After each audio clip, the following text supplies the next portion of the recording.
alih-alih berlomba masuk ke bursa pasar bebas agar bisa diperdagangkan secara liar, justru melakukan hal yang sama sekali sebaliknya. Maksudnya di dunia di mana setiap proyek digital tuh kayaknya cuma peduli pada seberapa cepat koin mereka bisa masuk ke bursa pertukaran. Bayangkan, proyek ini malah membangun sebuah benteng canggih, mengunci pintunya dari dalam, terus menciptakan dunianya sendiri untuk menjaga nilainya. Bukankah tujuan utama mata uang digital itu supaya bisa dibeli dan dijual di mana saja? Oleh siapa saja? Kita tuh udah terbiasa melihat aset digital sekedar sebagai instrumen spekulatif, bukan sebagai alat tukar yang sesungguhnya. Tepat. Dan itulah kenapa dalam eksplorasi mendalam kita hari ini, kita bakal melihat kenapa kadang-kadang membangun tembok di sekeliling ekosistem Anda itu Adalah satu-satunya cara logis untuk bertahan hidup. betul sekali. Hari ini kita membedah sebuah dokumen yang sangat menarik. Ini adalah catatan yang menguraikan konsep bernama PIRC-7. Tinggalkan komentar terbaiknya untuk Yasdar TV, lebih berkembang dan berkualitas. Biasakan selalu mencari informasi dan berita lain sebagai referensi dan pembanding untuk menguji kebenaran informasi yang admin sajikan. Yasdar TV bersama Anda tetap mengudara.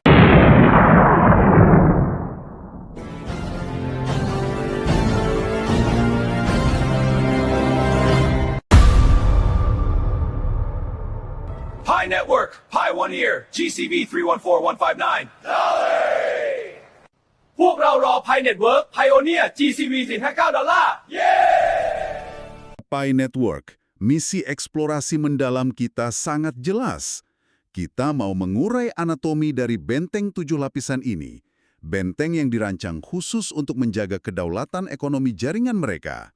Untuk membantu Anda yang mungkin lagi mencari tahu gimana sih masa depan ekonomi digital itu dibentuk, gimana sebuah ekosistem berusaha keras mempertahankan nilainya dari ancaman luar. Oke, mari kita urai ini. Apa sebenarnya inti filosofis dari strategi benteng ini? Kenapa mereka nggak ikut aja tren pasar bebas pada umumnya itu membiarkan pasar yang menentukan harga? Yang sangat memukau di sini adalah bagaimana dokumen ini menitikberatkan pada satu frasa kunci, Apa itu? kedaulatan ekonomi. Kedaulatan ekonomi. Oke. Mari kita lihat realitas di luar sana ya. Dalam ekosistem digital konvensional, nilai sebuah aset itu seringkali nggak ditentukan oleh kegunaannya. Terus oleh apa dong? Oleh apa yang terjadi di luar sistem itu sendiri. Ketakutan massal dan keserakahan di bursa eksternal. Nah, PIRC-7 ini dirancang sebagai platform smart contract atau kontrak pintar, berlapis 7 justru untuk membalik logika tersebut. Filosofi dasarnya gini, kalau Anda membiarkan nilai jerih payah komunitas Anda ditentukan oleh pihak luar yang cuma mau cari keuntungan cepat, kalau begitu, koin atau aset Anda pada akhirnya bakal dijual murah. Dijual murah dan kehilangan makna aslinya ya. Tepat sekali, aset tersebut kehilangan esensinya. Tapi kalau kita pikir-pikir lagi, ini tuh kayak pasar tradisional, pasar tumpah yang super kacau. Di mana Anda itu cuma pedagang kecil, terus tiba-tiba ada konglomerat datang ngebanting harga seluruh pasar. Anda jadi nggak punya kendali sama sekali atas barang dagangan Anda sendiri. Daripada sekadar pasar tradisional, bayangkan pendekatan PRC-7 ini kayak membangun sebuah kota mandiri berteknologi tinggi. Dokumen ini tuh menyadari bahwa rekayasa yang paling krusial di sini bukanlah rekayasa perangkat lunaknya, melainkan rekayasa psikologisnya. Warga di dalam kubah ini didorong untuk mengubah total pola pikir mereka. Dari yang awalnya mikir gimana sih saya bisa mencairkan aset ini secepatnya ke mata uang fiat, menjadi pemikiran kayak gimana saya bisa menggunakan aset ini untuk memenuhi kebutuhan hidup saya di dalam sistem ini. Artinya, Anda nggak bergantung pada validasi dari bursa luar. Untuk bukan seberapa berharganya barang atau jasa yang Anda punya kan? Persis, Anda nggak perlu tuh bawa-bawa barang Anda keluar kubah buat dijual murah ke orang asing. Penuhi semua di dalam. Tapi ini ya, untuk ngebangun kota mandiri di dalam kubah ini, Anda butuh arsitektur fisik yang kuat. Anda butuh fondasi infrastruktur pendukung, dan lapisan pertahanan. Dan disinilah, dokumen PRC-7 itu membagi pertahanannya jadi 7 lapisan yang spesifik. Mari kita mulai dari lapisan yang paling luar dulu. Kita masuk ke tingkat 1 yang disebut sebagai pertahanan dasar. Yang mana fokusnya itu ada pada fondasi interoperabilitas. Terus tingkat 2 itu namanya perisai energi untuk perlindungan stabilitas jaringan. Dan tingkat 3 itu platform senjata untuk utilitas aktif. Mari kita bahas mekanisme sebenarnya dari lapisan-lapisan ini. Kita jangan terlalu terpaku sama namanya aja. Jadi, mari kita terjemahkan istilah-istilah fiksi ilmiah ini ke dalam fungsi yang lebih nyata. Kita mulai dari tingkat 1.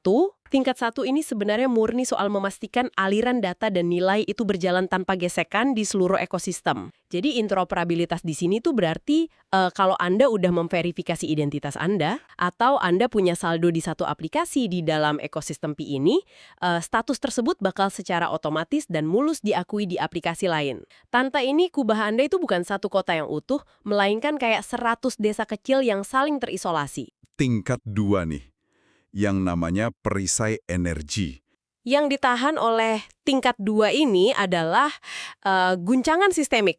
Di dunia kripto konvensional ya, kalau ada kepanikan massal, itu semua orang bakal berbondong-bondong jual asetnya barengan. Ya, panic selling kan istilahnya.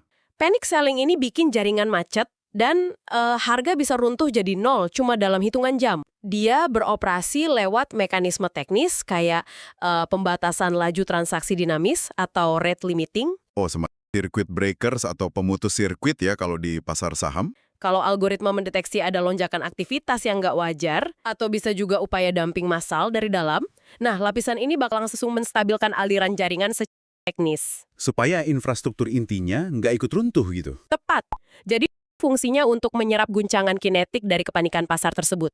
Tingkat 3, platform senjata. Yang tadi saya sebut sebagai utilitas ya. Mengapa utilitas yang harusnya hal baikus malah dianggap sebagai senjata? Karena gini, dalam peperangan ekonomi digital ya, satu-satunya cara untuk mempertahankan ekosistem dari pengaruh luar itu adalah dengan membuat orang tidak ingin pergi dari situ.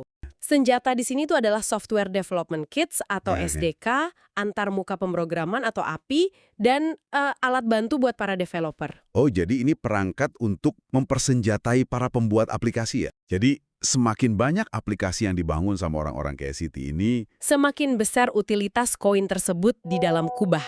wah, masuk akal. Kalau Anda bisa pakai koin Anda buat bayar ojek, beli kopi, atau nyewa rumah di dalam benteng itu, Anda sama sekali nggak punya alasan buat peduli berapa harga koin itu di bursa luar kan? iya, ngapain ngecek harga bursa kalau semua kebutuhan udah bisa dibayar pakai koin itu di dalam. Makanya, utilitas absolut adalah pertahanan absolut. Oke, sekarang kita udah ngelihat infrastruktur kasarnya nih. Lapisan 1-3 ini ibarat jalan rayanya, pemutus arus listriknya, sama material bangunannya lah ya. Betul, fondasi kerasnya. Mari kita masuk ke jantung kotanya. Yaitu tingkat 4 hingga 7. Betul. Ini ruang interaksi sosial buat komunitas yang mereka sebut sebagai pionir. Oh, pionir. Oke, berarti nilai dari jaringan digital ini tuh sebenarnya bukan pada seberapa canggih kode komputernya ya? Bukan sama sekali. Memang ini tuh dilema dari banyak ekonomi terdesentralisasi. Tapi pendekatan di Pi RC17 ini berbeda secara fundamental loh. Bedanya di mana? Dini, Anda benar bahwa setiap ekonomi itu mutlak butuh penyangga atau buffer likuiditas. Nah, perbedaan utama tingkat 5 ini dengan bank sentral tradisional itu ada pada soal siapa yang mengontrolnya dan gimana keputusan itu dibuat. Oh, bukan dikontrol segelintir elit ya? Bukan. Dan hal ini tuh nggak bisa dilepaskan dari lapisan yang ada tepat di atasnya. Yaitu? Tingkat 4. Ya, tingkat 4 yang disebut pusat komando. Iya. Tingkat 4 yang beroperasi lewat mekanisme Pipe Request for Comment atau PIRC itu ya? Tepat. Di bank tradisional, keputusan soal cetak uang atau naik turunin suku bunga itu kan diketuk palu oleh segelintir otoritas tertutup. Nah, di tingkat 4, mekanisme PRC ini bertindak sebagai sistem tata kelola yang sepenuhnya partisipatif. Kalau misalnya nih, ada kebutuhan mendesak buat mengubah cara likuiditas di tingkat 5 dikelola, proposal perubahannya itu diajukan sebagai request for comment. Terbuka. Ini adalah algoritma likuiditas yang dikelola murni berdasarkan persetujuan demokratis dari para penghuninya sendiri. Yang kemudian Bank Sentral ini memastikan alun-alun pasar warga di tingkat 6 bisa terus berjalan dengan stabil ya. Dan semua ini bermuara pada lapisan yang paling dalam dan paling rahasia nih. Lapisan terakhir. Tingkat 7, reaktor inti. Tingkat 7 itu sebenarnya bukanlah sebuah perangkat tunggal. Oh, bukan server raksasa gitu? Bukan. Reaktor inti ini sebenarnya adalah sebuah metafora. Metafora untuk fenomena emergent value. Nilai kemunculan utama dari jaringan itu ya? Iya, Reaktor ini tuh nggak menyala dengan sendirinya, ia adalah hasil kumulatif dari semuanya. Maksudnya hasil dari lapisan 1 sampai 6 tadi berjalan lancar gitu. Betul. Ketika interoperabilitas di tingkat 1 berjalan mulus, dilindungi dari guncangan oleh tingkat 2, Terus utilitasnya berkembang pesat di tingkat 3? ya, lalu tata kelolanya berjalan adil di tingkat 4, likuiditasnya juga aman di tingkat 5, maka tingkat 7 akan menyala secara otomatis. Reaktor ini pada intinya adalah kepercayaan intrinsik dan perputaran ekonomi yang solid itu sendiri.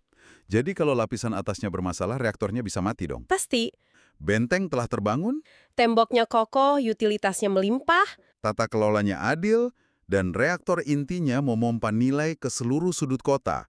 Kubah ini bersinar terang dari dalam. Terus gimana cara sistem ini berinteraksi sama dunia nyata tanpa meruntuhkan fondasi kotanya? Nah, untuk mencegah hal fatal ini terjadi saat aset mereka bersentuhan sama dunia luar, PIRC-207 ini memperkenalkan apa yang mereka sebut sebagai strategi RF. Strategi RF kayak PIUSD gitu ya? Iya, PIUSD, atau mereka juga menyebutnya sebagai standar algoritma PIRC-207. Oke, standar paritas ekonomi. Algoritmanya bakal terus memantau variabel internal secara langsung. Dan di waktu yang sama, dia juga mantau variabel eksternalnya. Kayak harga di bursa luar gitu ya, kalau emang ada koneksi ke sana. Iya. Nah, kalau pasar bebas di luar itu lagi ngalamin kepanikan massal, misalnya harga koin di luar anjlok drastis tanpa ada alasan fundamental. Cuma karena sentimen sesaat gitu ya? Nah, iya.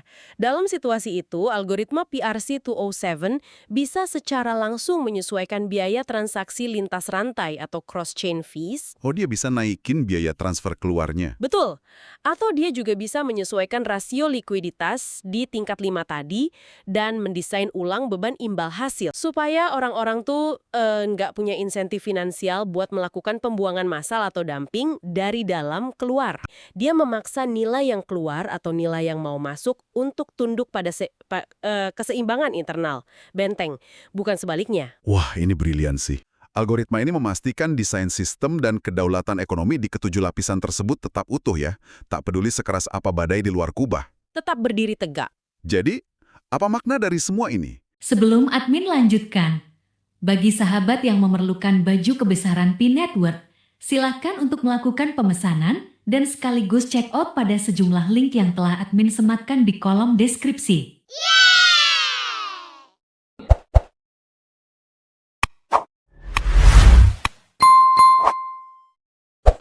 Kita hidup di era informasi di mana segala sesuatu itu, uang Anda, pekerjaan Anda, bahkan perhatian Anda itu terasa begitu rentan terhadap fluktuasi pasar. Opini publik yang meledak-ledak di media sosial, kepanikan global. Ya, semuanya rentan. Nah, mempelajari cara sebuah sistem digital secara sengaja membangun dinding, menciptakan utilitas, dan menata pertahanan internalnya, ini adalah kerangka berpikir yang menurut saya sangat amat berharga. Sangat berharga. Dan ini universal sifatnya. Iya kan? Baik Anda ini sedang mencoba memahami revolusi ekonomi digital secara luas, atau sekedar mencoba memahami prinsip membangun sebuah komunitas bisnis kecil yang tangguh, cetak birunya tuh sama. Anda mulai dari menghilangkan gesekan lewat interoperabilitas, terus membangun utilitas yang nyata, mengelola sumber daya penyangga, dan akhirnya menyeimbangkan interaksi komunitas Anda dengan dunia luar secara cerdas dan matematis. Ini pada dasarnya adalah panduan bertahan hidup di tengah kekacauan dunia maya. Ya, panduan bertahan hidup. Hal ini memunculkan pertanyaan penting. Jika kita melangkah sejenak keluar dari semua detail teknis tadi, ya, dan kita mencoba melihat implikasi filosofis terbesarnya, mari kita buat satu eksperimen pemikiran untuk Anda di rumah. Oke, mari kita dengarkan. Anggaplah visi PRC-7 ini benar-benar sukses mencapai tujuan utamanya di masa depan. Anggaplah mereka berhasil membangun benteng ekonomi 7 lapisan yang mutlak sempurna. Algoritma penyeimbangnya bekerja tanpa cacat. Komunitas pioneernya hidup sangat harmonis. Apakah kesejahteraan absolut di dalam benteng ini pada akhirnya mensyaratkan isolasi absolut dari dunia luar? Apakah perlindungan absolut itu selalu mengorbankan sebagian dari kebebasan absolut? Dan tepat di titik itulah kita mencapai batas dari peta eksplorasi kita hari ini. Kami sangat berharap ya perjalanan mengurai ketujuh lapisan dari benteng digital PRC-7 ini bisa ngasih perspektif baru bagi Anda. Gimana nilai dikonsep, dijaga, dan dipertahankan? Betul, di garis depan ekonomi modern kita. Teruslah pertanyakan struktur di sekitar Anda, dan teruslah menjaga rasa ingin tahu Anda. Karena tembok apapun yang Anda temui di luar sana, pasti selalu ada cerita ya. Pasti selalu ada cerita, dan algoritma kompleks yang tersembunyi di baliknya.